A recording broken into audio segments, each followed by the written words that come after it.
जो वहाँ काम करते हैं। पहले तो इन लोगों ने रात को, चूंकि वहाँ कोई रहता नहीं था, पूरा सब मौका व्यवस्थित करके उनको पहले तो करंट से तड़पा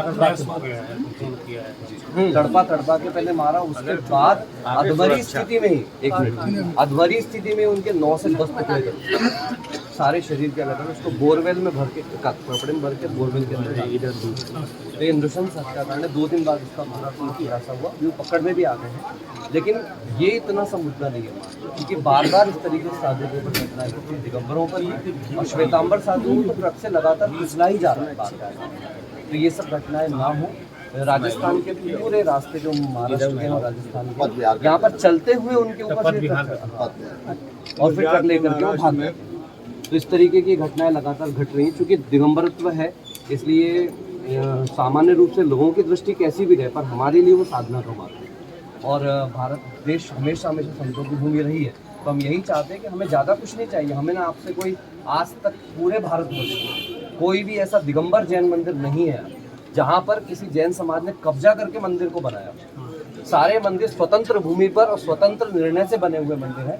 सरकारी किसी प्रकार का हस्तक्षेप आज तक किसी भी जैन मंदिर से पता है, ठीक है। तो इस प्रकार की स्थिति में बस हम लोग यही सुरक्षा की भावना रखते हैं कि संतों का विहार तीर्थ क्षेत्र सुरक्षित रहे, इस भावना से जैसे इलाहाबाद यहाँ तो कोई दिक्कत नहीं है हमारे यहाँ। अभी इलाहाबाद में तो हमारे यहाँ दिक्कत भाई साहब यही होती है, लेकिन आगे ना हो। एक मिनट, यहाँ दो साधु यहाँ पे समस्या को एक दिन टाइम निकाल के 4-5 लोग आ जाइएगा, बस यही कहना है। फिर हम आना और जाने में महाराज को सुरक्षा मैं आता हूँ। देखो भाई सुनो, एक मिनट, आप लोगों ने अपना ज्ञापन सौंप दिया। जो साहब आपको मिले बहुत संवेदनशील है। उन्होंने एक बहुत अच्छी बात अभी आपसे कही, कमिश्नर साहब है, उन्होंने एक बहुत अच्छी बात कही है कि समाज के 4-5 वरिष्ठ लोग एक दिन समय निकाल करके उनके पास आकर के बैठे और साधुओं के आगमन गमन में जो कोई भी समस्याएं आपको जाती हैं वो सारी बातें उनके सामने आप प्रस्तुत करें। देखिए उन्होंने मौका दे दिया आपको, अभी आपके ऊपर डिपेंडेंट है। दूसरी बात, आज लगभग भारत के सभी आचार्यों ने, चाहे वो 20 पंथ परंपरा को मानने वाले हों, चाहे वो 13 पंथ परंपरा को मानने वाले हों, चाहे पूज्य आचार्य विद्यासागर जी के पूरे शिष्य हों, जहाँ तक कि पूज्य मुनिषी सुधासागर जी ने पूरे भारतवर्ष में आह्वान किया है। बंद का अर्थ आप समझते हैं क्या होता है? आपको पिक्चर देखने नहीं जाना है, आपको गार्डन घूमने नहीं जाना है। बंद का तात्पर्य होता है कि आपके अंदर इतनी संवेदनशीलता तो होनी चाहिए। ये बात आपको शायद अभी तक पता नहीं होगी कि वो महाराज एक जगह क्यों रुके हुए थे, जो मैंने अभी आपको कमिश्नर साहब के सामने बता दिया। उनके शरीर में मधुमेह यानी शुगर की असाध्य बीमारी थी और आज से 17 साल पहले उनके पैर में एक कांटा चुभ गया था, जिसके कारण उनका चलना बहुत मुश्किल हो रहा था। इसलिए बात ध्यान रख के चले, जब तक पूरे तथ्यों की जानकारी हमको ना हो तब तक किसी भी साधु के बारे में हम लोग कोई टिप्पणी ना करें। इंग्लिश में एक बहुत अच्छी कहावत है, it is very much easy to fight for principles but that much difficult to live up with them. सिद्धांतों के लिए लड़ना बहुत आसान है, लेकिन जब उनको जीने की बात आती है तो सबसे ज़्यादा कठिन काम हुआ करता है।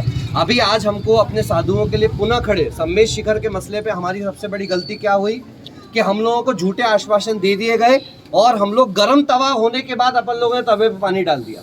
अब ऐसा नहीं होना चाहिए। हमें ना किसी से लड़ाई करनी है, हमें ना किसी से झगड़ा करना है और ना हमको कोई उत्तेजक बोलना है। हम जैन अहिंसा के लिए प्रसिद्ध रहे हैं, सत्य के लिए प्रसिद्ध रहे और अभी वो बहुत खुश हैं कि आप लोगों ने बहुत शांतिपूर्ण तरीके से अपनी बात उनके सामने रख दी।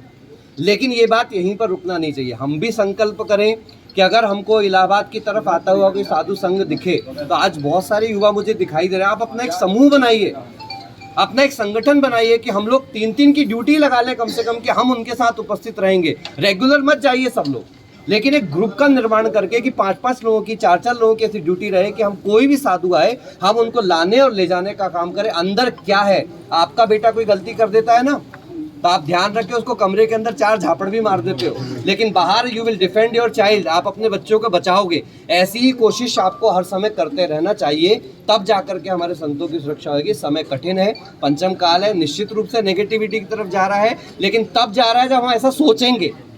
अभी 1800 साल बचे हैं, कितने बचे? 18,000, सॉरी, अभी 18,000 बचे, अभी तो 2600 निकले हैं, जिसलिए घबराने की कोई आवश्यकता नहीं है। हम कोशिश करें, प्रयास करें और एकता के साथ चलें। जब संत एक हो सकते हैं तो फिर हम श्रावकों को तो एक होकर के रहना ही चाहिए। इन्हीं भावनाओं के साथ हमारा एकत्व बना रहे और आने वाले साधु संतों के लिए पहले हम खड़े हों तो सरकार भी हमारे साथ अवश्य खड़ी होगी। बोले अहिंसा प्रमोद।